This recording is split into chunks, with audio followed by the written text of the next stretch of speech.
तो अगली खबर का रुख करते हैं। मुख्यमंत्री के मीडिया सलाहकार नरेश चौहान ने मीडिया से बातचीत करते हुए कहा कि हिमाचल प्रदेश मंत्रिमंडल द्वारा होम स्टे नियम 2024 को अधिसूचित करने के निर्णय से प्रदेश के लोगों को स्वरोजगार के नए अवसर मिलेंगे। नियमों में नए प्रावधान के अनुसार हिमाचलियों को प्राथमिकता दी जाएगी और इसके लिए हिमाचल प्रदेश प्रदूषण नियंत्रण बोर्ड, स्थानीय निकायों या किसी अन्य विभाग से अनापत्ति प्रमाण पत्र प्राप्त करने की आवश्यकता नहीं होगी। उन्होंने कहा कि मुख्यमंत्री सुखविंदर सिंह सुक्खू ने इस योजना को सरल बनाने के लिए व्यक्तिगत पहल की है, क्योंकि उनका दृष्टिकोण प्रदेश के बेरोजगार युवाओं को स्वरोजगार के अवसर देना है।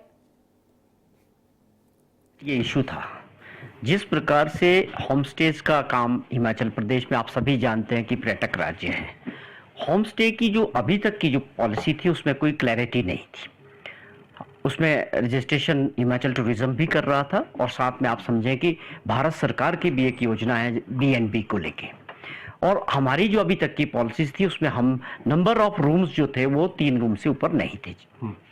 अब हमने जो है इसको कल कैबिनेट में लगाया हमारी सरकार ने, उसमें हमने नंबर ऑफ रूम्स 6 तक कर दिए। अगर 6 कमरे तक का कोई होम स्टे बनाता है तो उसको हमको टूरिज्म डिपार्टमेंट के साथ अपने आप को रजिस्टर्ड करना है और उसके चार्जेस फिक्स कर दिए हैं।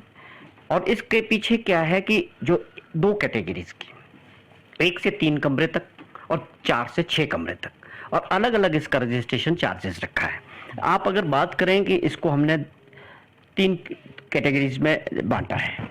एक कैटेगरी है जो म्युनिसिपल कॉरपोरेशन शहर में आते हैं, दूसरी कैटेगरीज में आते हैं हमारे साडाज, TCPs जो सेमी अर्बन एरिया से, और तीसरी कैटेगरी हो गई रूरल बेस्ड, जहां पर प्योरली जो है ये गांव के अंदर चलेंगे।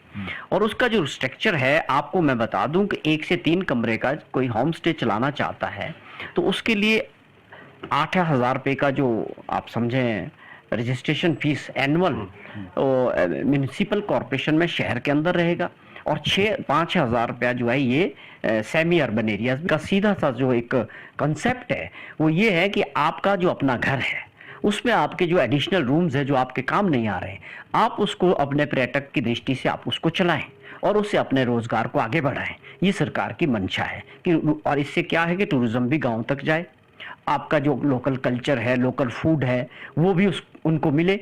तो ये एक बहुत अच्छी योजना है, इसको आगे बढ़ाने का प्रयास है। और ख़ास तौर पे जो 118 या जो ऐसे लोग हैं जिन्होंने बाहर से कमर्शियली पैसा लगा के इस पर्पज़ के लिए प्रॉपर्टीज़ खरीदी है, ये प्योरली गवर्नमेंट ने एक फैसला लिया है कि हम इसको बोनाफाइड हिमाचली होना बहुत ज़रूरी है। हमारी सोच बड़ी साफ है कि उत्तर प्रदेश के जो लोग हैं और बच्चे इस कार्य में आगे बढ़े और अपना जो है रोजगार